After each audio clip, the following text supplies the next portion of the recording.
तो बंगाल में घमासान मचा हुआ है, आप जानते हैं। एक तरफ सबकी जुबान पर यही सवाल है, असली टीएमसी कौन, अब एक क्वेश्चन मार्क। ये क्यों है वो भी आपको बताऊंगा। क्या पश्चिम बंगाल में बड़ा खेला होने वाला है? सवाल बड़ा है क्योंकि तृणमूल कांग्रेस में इस वक्त वो भूचाल आ गया है जिसने दीदी के पैरों तले जमीन खिसका दी है। ऐसा सत्ता पक्ष कह रहा है, बीजेपी कह रही है। खबर यह भी है कि टीएमसी के बागी सांसदों ने लोकसभा स्पीकर को एक पत्र में लिखा है और एक अलग गुट की मान्यता देने की मांग की है। यानी असली टीएमसी की जंग अब दिल्ली की दहलीज तक जा पहुंची है।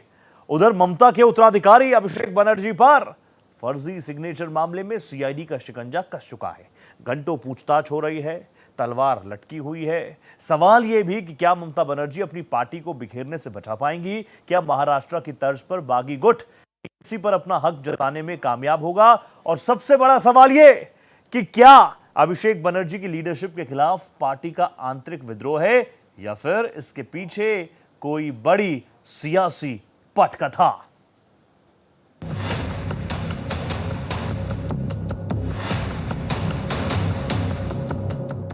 क्या पश्चिम बंगाल में महाराष्ट्र जैसा खेला होने जा रहा है? क्या शिवसेना और एनसीपी की तरह अब ममता बनर्जी की तृणमूल कांग्रेस के भी दो फाड़ होने वाले हैं? सवाल बड़ा है क्योंकि दिल्ली से लेकर कोलकाता तक की सियासत में इस वक्त सिर्फ एक ही गूंज है, असली टीएमसी कौन? ममता बनर्जी के पैरों तले जमीन खिसक गई है जब खबर आई कि टीएमसी के सांसदों ने बगावत का झंडा बुलंद कर दिया है। सूत्रों के मुताबिक इन बागी सांसदों ने लोकसभा स्पीकर को चिट्ठी लिखकर संसद में एक अलग गुट के तौर पर मान्यता देने की मांग की है। दल बदल कानून की तलवार लटक रही है, लेकिन बागियों का दावा है कि उनके पास आंकड़ा भी है और ताकत भी। लेकिन कहानी सिर्फ सांसदों की बगावत तक नहीं है। दीदी के साम्राज्य पर सबसे बड़ी चोट उनके भतीजे और पार्टी के नंबर 2 यानी अभिषेक बनर्जी पर हुई है। फर्जी सिग्नेचर मामले में कल सीआईडी ने अभिषेक बनर्जी से करीब 5 घंटे से ज्यादा वक्त तक तीखे सवाल जवाब किए और बात यहीं खत्म नहीं हुई। 14 जून को दोबारा उन्हें तलब किया गया है, यानी कानूनी शिकंजा अब सीधे सिंहासन के वारिस पर कस चुका है। सबसे बड़ा सवाल यह है कि क्या बंगाल की दीदी भी उद्धव ठाकरे और शरद पवार की तरह अपनी पार्टी में बेमानी हो जाएंगी? क्या चुनाव आयोग में जाकर बागी गुट टीएमसी के चुनाव चिन्ह पर अपना दावा ठोक देगा? लेकिन ममता बनर्जी को कमजोर आंकना इतिहास की सबसे बड़ी भूल होगी। स्ट्रीट फाइटर कही जाने वाली ममता इस बगावत का जवाब सड़क पर उतरकर देने की तैयारी में है। तो क्या अभिषेक बनर्जी पर कसता शिकंजा ममता के अंत की शुरुआत है या फिर दीदी इस संकट को भी बंगाल की अस्मिता से जोड़कर एक नया खेला कर देंगी? Bureau report, Bharat express. तो प्रॉब्लम्स तो कई सारी हैं, आप देख लीजिए। सत्ता भी चली गई, पार्टी भी जाती हुई टूटती हुई नजर आ रही है। ऐसे कौन से फल हैं जो मिल रहे हैं और वो ऐसी कौन सी फसल है जिसको काटना पड़ रहा है ममता बनर्जी को और अभिषेक बनर्जी को? इसी पर एक सार्थक चर्चा करेंगे। या फिर एक पॉइंट ये भी है कि पिक्चर अभी बाकी है, हो सकता है ममता बनर्जी वापस वो जैसे फिल्मों में हम देखते हैं सुपर हीरोज उगते हैं, क्योंकि वो बिल्कुल चुप हैं। वो बिल्कुल चुप हैं और कहते हैं कि चुप्पी के पीछे क्या कोई बहुत बड़ा तूफान ला सकती है। इस परिस्थिति में है क्या ममता बनर्जी? क्योंकि मैं बहुत खुले मन से खुली आंखों के साथ चर्चा करता हूं। मेरे साथ एक बहुत जबरदस्त पैनल जुड़ चुका है। पॉलिटिकल चेहरों के पास जाने से बेहतर है मैं एक राजनीतिक विशेषज्ञ के पास सबसे पहले जाऊं। डॉक्टर अंशु जोशी मुझे ज्वाइन कर रही हैं। Anshu ma'am, a very good evening to you. बहुत दिनों बाद आपको देख रहा हूं, बहुत अच्छा लग रहा है। लेकिन मुझे ये बताइए, ये तो हम तो पढ़ते थे, न माया मिली न राम, सत्ता से भी बाहर हो गए, पार्टी से भी। अब पार्टी की क्या हालत है वो भी मुझे तो बोलते हुए बहुत अजीब लग रहा है कि बचा क्या उनके पास। लेकिन हम कहते हैं ना कि जो बोएगा वही पाएगा, यही परिस्थिति ग्राउंड पर टीएमसी के लिए। और मैं कह रहा हूं टीएमसी तो फिर भी ठीक, ममता बनर्जी के लिए क्या यही कहावत इस वक्त फिट बैठ रही है? बिल्कुल रोहित, आपने बिल्कुल सही कहावत से इस चर्चा की शुरुआत की है। और हम ये ना भूलें कि जो आज की तृणमूल कांग्रेस है ये 1998 के पहले कांग्रेस थी, जिससे अलग होकर ममता बनर्जी ने 1998 में तृणमूल कांग्रेस का गठन किया था। और यही वो समय था जब एक साल बाद 1999 में पीए संगमा, शरद पवार और तारिक अनवर ने मिलकर राष्ट्रवादी कांग्रेस पार्टी यानी एनसीपी बनाई थी, जिसमें Yes. ऑलरेडी डिवीजन हो चुका है। और हम सभी जानते हैं कि इसमें अजित पवार वाले ग्रुप को जो है लेजिटिमेट पार्टी का चुनाव चिन्ह और उनको माना गया है, मान्यता दी गई है। और इसके पहले हम ये देखें कि जो कांग्रेस पार्टी, जिस कांग्रेस आई से ममता बनर्जी अलग हुई थी, जिस वजह से अलग हुई थी, वो वजह आज हमें टीएमसी में दिखाई पड़ती है। किस तरह से आंतरिक कलह है, क्योंकि लोकतंत्र है ही नहीं पार्टी के अंदर, किस तरह से वंशवाद को ममता बनर्जी खुद बढ़ावा देती चल रही है, तो वो दिखाई पड़ता है। और इसके पहले हम देखें तो 1978 के दौर में ले चलूंगी, जब कांग्रेस आई बनी थी, तो 1977 के जब लोकसभा इलेक्शंस हुए थे, उस समय पार्टी में बहुत कलह का माहौल बना था, क्लेश हुआ। और उसके बाद इंदिरा गांधी गुट ने 1978 में कांग्रेस आई बनाई, जिससे तोड़कर टीएमसी बनाई गई 1998 में। और इसके पहले मैं आपको 1969 में ले चलूं तो तब कांग्रेस ओ और कांग्रेस आर थी। तो जो पुराने सांगठनिक कार्यकर्ता थे कांग्रेस के, उन्होंने कांग्रेस ओ बना के रखी थी और रूलिंग कांग्रेस ने कांग्रेस आर बनाई थी। इसी से आगे चल के कांग्रेस इंदिरा बनी थी। और उसके पहले 1939 में भी डिवीजन हुआ था कांग्रेस में, 1934 में भी हुआ था, जिसमें सोशलिस्ट ब्लॉक अलग हुआ था, जिसमें जयप्रकाश नारायण, राम मनोहर लोहिया जैसे जो कांग्रेस से जुड़े हुए लीडर्स थे वो अलग हो गए थे। उन्होंने अपनी अलग एक सोशलिस्ट पार्टी और फॉरवर्ड ब्लॉक बनाया। और उसके पहले सूरत में 1907 में कांग्रेस का विभाजन हुआ था, हालांकि वो फिर बाद में लखनऊ अधिवेशन में एक हो गए थे नरम दल और गरम दल के लोग। तो कांग्रेस का इतिहास है इन तमाम पार्टीज की। और जब हम देखते हैं तो ये जो कांग्रेस से निकली हुई है, अब इसमें कोई एक आइडियोलॉजिकल आपको स्ट्रॉन्ग बैकग्राउंड तो दिखाई नहीं पड़ता है रोहित। तो यही कारण है कि जब लीडर बेस्ड पार्टी बनती है, फेस बेस्ड पार्टी बनती है, जिसमें आप जिन इश्यूज को लेकर के सोचते हो कि हम काम करेंगे, जब वो नहीं होते हैं, जो नए नेता आते हैं, जो नए चेहरे जुड़ते हैं, उनको जब ध्यान नहीं दिया जाता है, लोकतांत्रिक जब वैल्यूज नहीं रह जाती किसी पार्टी में, तो फिर हम इस तरह के डिवीजन होते हुए देखते हैं। टीएमसी में ममता बनर्जी के सामने इस समय बिल्कुल एग्जिस्टेंशियल क्राइसिस है और अभी वही हालत है। लेकिन जो एनसीपी में हमने होते हुए देखा, जो शिवसेना में हमने होते हुए देखा, वही मुझे लगता है कि अब हम टीएमसी के साथ भी होते हुए देखें। History is repeating itself. मैं वापस आ रहा हूं अंशु मैम आपके पास। मेरे साथ संजय मिश्रा जी भी जुड़ चुके हैं, जाने माने पॉलिटिकल एनालिस्ट है। संजय सर नमस्ते कर रहा हूं, very good evening to you. Sanjay sir, अभी आपने अंशु मैम को सुना होगा, अंशु जी प्रोफेसर हैं इसलिए मैं उनको मैम ही कहता हूं। अब अंशु जी को आपने सुना, उन्होंने कहा लोकतांत्रिक व्यवस्था है, सब कुछ बढ़िया चल रहा है, और उन्होंने पूरी हिस्ट्री बता दी। हिस्ट्री इज रिपीटिंग इटसेल्फ, पुरानी बातें कर दी। सारी बातें मेरे दर्शक भी जान रहे हैं और ज़रूरी भी है जानना। आप मुझे बताइए क्या कुछ हो रहा है टीएमसी में। सत्ता गई तो गई, कोई बात नहीं, वो तो लोकतांत्रिक व्यवस्थाओं में चलता है, लेकिन जिस कसावट के लिए हम ममता बनर्जी जी को जानते थे, वो तो एकदम ऐसा लग रहा है बिल्कुल कोलैप्स हो गया। हाथ से रेत छूटता जा रहा है, छूटता जा रहा है, छूटता जा रहा है। देखिए, इसमें बहुत सारी बातें होंगी जो अंशु जी ने कहा है, और किसी भी सब्जेक्ट को इंसान अपने अपने हिसाब से उसको देखता है और आंसर अपने हिसाब से बनाता है। ओके।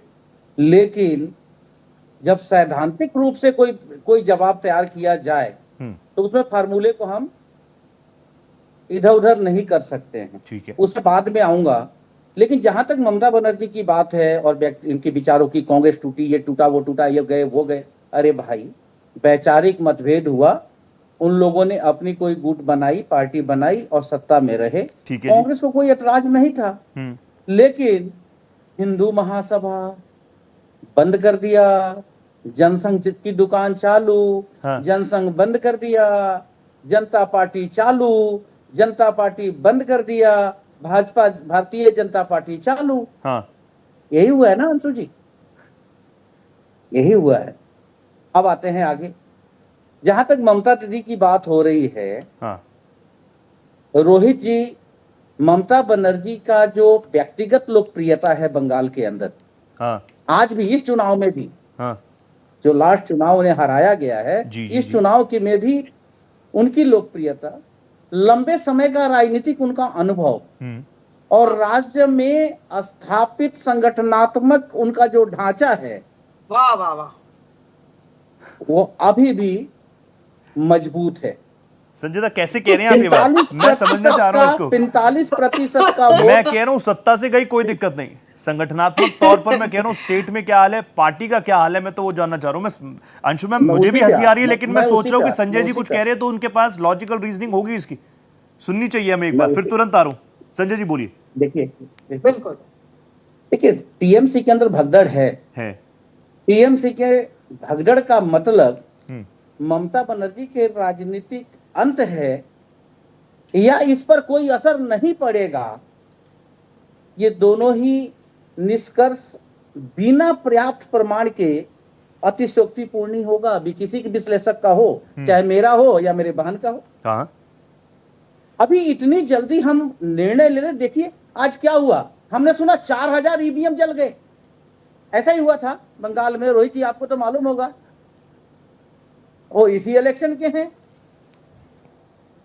देखिए हाँ, रोहित जी एक कहानी मैंने लिख रखी आपके लिए स्पेशली, और मैं सुनाना चाहता हूँ। इसकी मेरे लिए वाह जी बहन वाह, से भी वाह। चाहिए और आपसे भी चाहिए। बताइए बताइए अंशु जी, तुरंत आ रहा हूं। इस कहानी का शीर्षक है जंगल का शेर और चुप होती आवाजें। जंगल का शेर और चुप होती आवाजें। एक जंगल में एक शक्तिशाली शेर ने घोषणा की कि अब जंगल में केवल उसकी दहाड़ ही सुनाई देगी। जो भी जानवर सवाल पूछता उसे डराया जाता या चुप करा दिया जाता। धीरे धीरे जंगल में सन्नाटा छा गया। हाँ। एक दिन एक छोटी चिड़िया बोली कि राजा की ताकत उसकी दहाड़ में नहीं, बल्कि इस बात में है कि वह दूसरों की आवाज सुनने का साहस रखता है। अच्छा।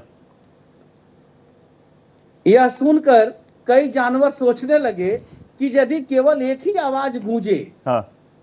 और बाकी सब खामोश हो जाए तो जंगल मजबूत नहीं बल्कि कमजोर हो जाता है। अच्छा जी। इसका संदेश यही है हाँ। कि लोकतंत्र में असहमति, सवाल और बहस भी उतने ही आवश्यक है जितनी सत्ता। बहुत बढ़िया।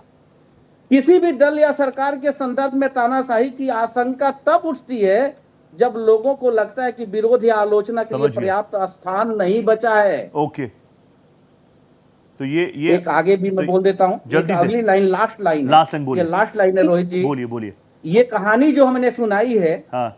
ये किसी विशिष्ट दल या किसी व्यक्ति के बारे में तथ्यात्मक दावा नहीं करती है। ये मतलब वो ये फिक्शनल स्टोरी है क्या?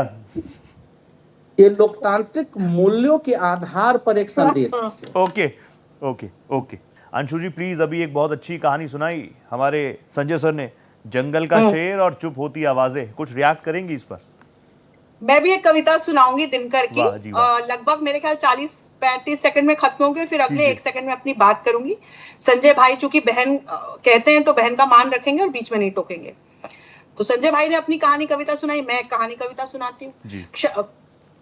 क्षमा, दया, तप, त्याग, मनोबल सबका लिया सहारा, पर नर व्याघ्र सुयोधन तुमसे कहो कहां कब हारा। क्षमाशील हो रिपु समक्ष तुम हुए विनित जितना ही, दुष्ट कौरवों ने तुमको समझा कायर उतना ही। अत्याचार सहन करने का कुफल यही होता है, पौरुष का आतंक मनुज कोमल होकर खोता है। क्षमा शोभती उस भुजंग को जिसके पास गरल हो, उसको क्या जो दंतहीन विषहीन विनीत सरल हो। 3 दिवस तक पंथ मांगते रघुपति सिंधु किनारे, बैठे पढ़ते रहे छंद अनुनय के प्यारे प्यारे। उत्तर में जब एक नाद भी नहीं उठी सागर से, उठी धधक आग पौरुष की, आग राम के शर से। सिंधु देह धर त्राही त्राही करता गिरा शरण में, चरण पूज दास्ता ग्रहण की, बंधा मूड बंधन में। सच पूछो तो शर में ही बसती है दीप्ति विनय की, संचित वचन संपूज्य उसी का जिसमें शक्ति विजय की। सहनशीलता क्षमा दया को तभी पूजता जग है, बल का दर्प चमकता उसके पीछे तब जगमग है। भैया ने जो कहानी सुनाई, जो इतिहास बताया, भारतीय जनता पार्टी जनसंघ पे गए तो वाजपेयी जी को की मुझे याद आ गई। स्वर्गीय वाजपेयी जी ने कभी सदन हंसा था उनके ऊपर कि आज हमारे पास आप 2 सीट देख रहे हैं, कल को पूरा सदन हमारा 3/4 हमारा होगा। भारतीय जनता पार्टी ने मेहनत की। रोहित, आप बंगाल गए थे, हमारी पिछली चर्चाओं में हमने चर्चा की, मैं बंगाल गई थी। जिस प्रकार की वहां स्थितियां थी, रानीगंज में जिस तरह से मंदिरों पर ताले डलवा दिए थे टीएमसी ने, महिलाओं की जिस तरह से दुर्दशा की गई थी, डेमोग्राफिक चेंजेस वहां जिस तरह के हो रहे थे, इंटरनल सिक्योरिटी को जिस तरह से बांग्लादेश बॉर्डर पोरस होने की वजह से, अनफेंस्ड होने की वजह से खतरा चल रहा था, तो ये स्पष्ट दिख रहा था कि इस बार जनता क्या चाहती है। हमने लगातार चर्चा की है, जनता ने चुना है तो वहां पर भारतीय जनता पार्टी की सरकार बनी। अब ममता दीदी को उससे भी समस्या है। आपको वो भी याद होगा कि कैसे उन्होंने अपनी हार स्वीकार नहीं की।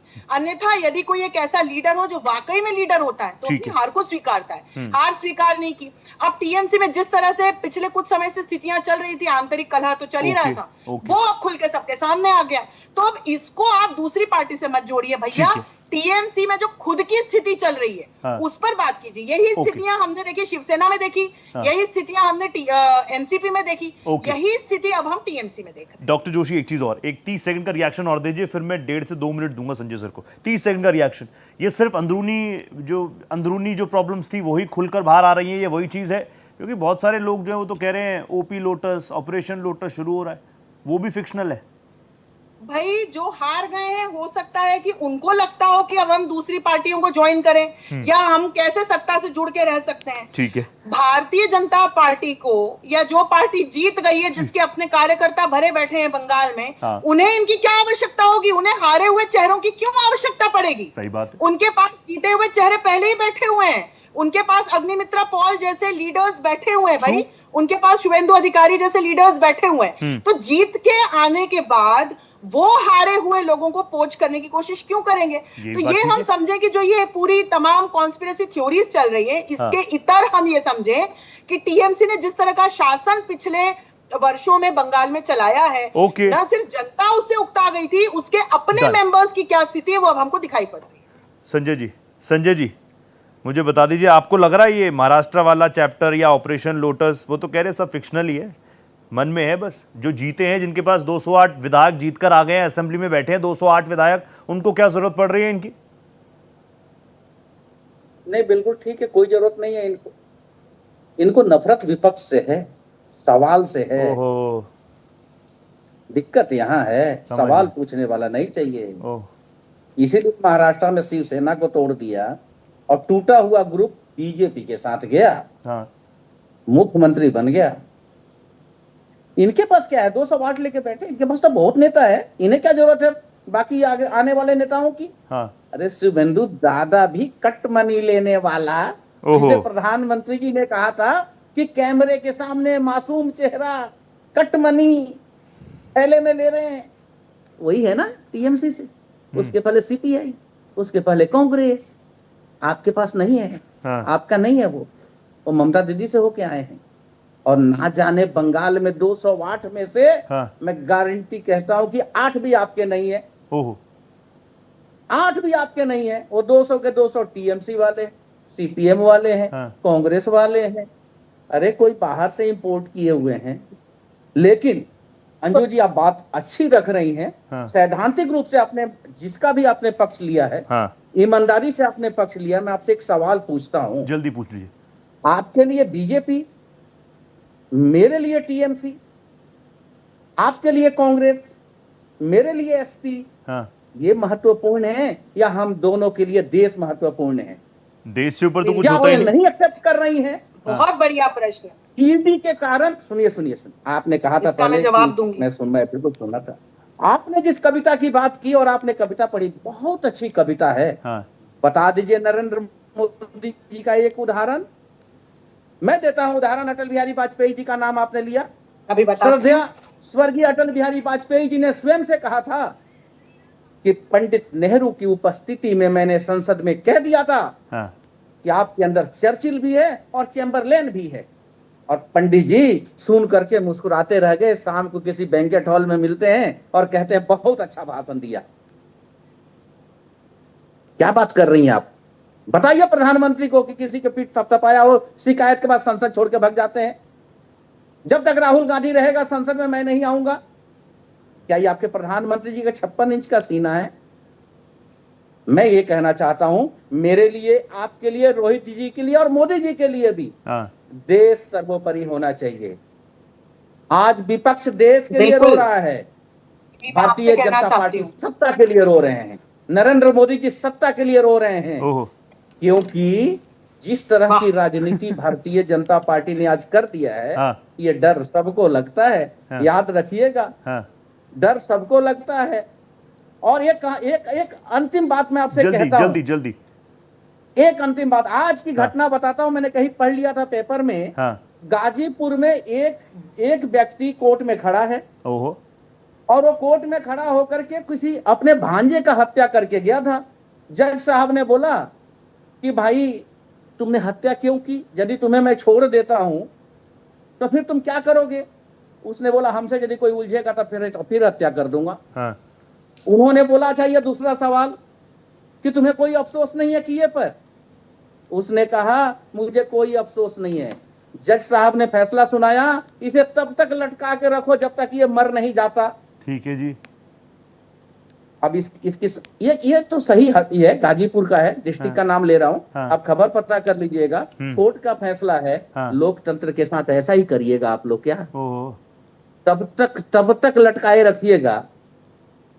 अरे लोकतंत्र की कोई गलती नहीं है, ओके, इसमें तो आपके लिए भी उतनी जगह है जितनी मेरे को मिलनी एक चाहिए। रिएक्शन ले लूं संजय दा, लेकिन मैं सोच रहा हूँ आज बिल्कुल, मोदी जी बिल्कुल, की बात ही बिल्कुल, नहीं मुझे सीखने को है। मिल रहा मैं है तो भाई, ये बिल्कुल पूछ रहा हूँ, देखिए आपने मुझे- पहले वर्ड में बोला वैचारिक मतभेद हुआ, तो अभी जो टीएमसी के विधायक सांसद वैचारिक मतभेद के बाद अलग राह पकड़ रहे हैं वो ठीक है ना? एक 20 सेकंड का रिएक्शन दे दीजिए अंशु जी।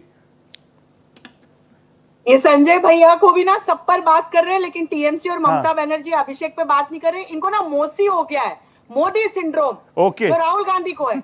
अगर कल मोदी जी ये घोषणा कर देना कि सांस लेने से जो है स्वास्थ्य बहुत बढ़िया रहता, बाहर निकल के ऑक्सीजन लेनी चाहिए, हाँ। तो ये सारे वो लोग हैं जो सांस लेना बंद कर देंगे। हर चीज का एक बार दीदी की जिम्मेदार तारीफ कर मोदी जी दीजिए। हैं, लेकिन एक बार ऑपरेशन दीदी की सिंदूर के तारीफ कर जिम्मेदार दीजिए। मोदी जी नहीं है, सर्जिकल स्ट्राइक करने वाले मोदी जी नहीं है। ठीक है। दुनिया में जहां जहां हमारे भारतीय फंसते हैं उनको सफलतापूर्वक वापस लाने के लिए इवैक्यूएशन प्लान ओके चलाने वाले मैम। मोदी जी नहीं है। वैक्सीन मैत्री नहीं, एक बार दीदी की तारीफ कर। तारीफें भी होती रहेंगी, सारी चीजें हैं, लेकिन अभी आज जो टॉपिक था वो था टीएमसी पर। लेकिन टीएमसी के लिए प्रॉब्लम तो है ही, वक्त बहुत कम हो जाता है जब ऐसे गेस्ट हमारे साथ हो। Thank you so much Anshu ji, आप जुड़ी। Thank you so much Sanjay Mishra ji, आप जुड़े, बहुत बहुत धन्यवाद। तो प्रॉब्लम तो है, लेकिन यहाँ से कैसे आगे निकलेगी कांग्रेस? कांग्रेस नहीं, टीएमसी, क्योंकि कांग्रेस का नाम इसलिए भी क्योंकि इंडिया ब्लॉक के लिए भी ये एक बड़ा डेंट होगा। अगर कोई भी एक साथी कमजोर हो जाए तो अगर आप बाकी उसके साथी है तो कमजोरी आएगी, और ऐसे में इंडिया ब्लॉक का क्या रिएक्शन रहेगा। लेकिन उससे पहले ममता बनर्जी क्या कह रही हैं, वो बिल्कुल चुप हैं, वो बिल्कुल शांत है। और कई बार कहते हैं कि ये जो सन्नाटा है ना, इसके बाद आने वाला तूफान बहुत शानदार रह सकता है। क्या ममता बनर्जी इस पिक्चर को फ्लिप कर पाएंगी? अभी बहुत शांत है, देखने वाली बात रहेगी। लेकिन आज इस खास चर्चा में मेरे साथ इतना ही, दीजिए इजाजत, नमस्कार।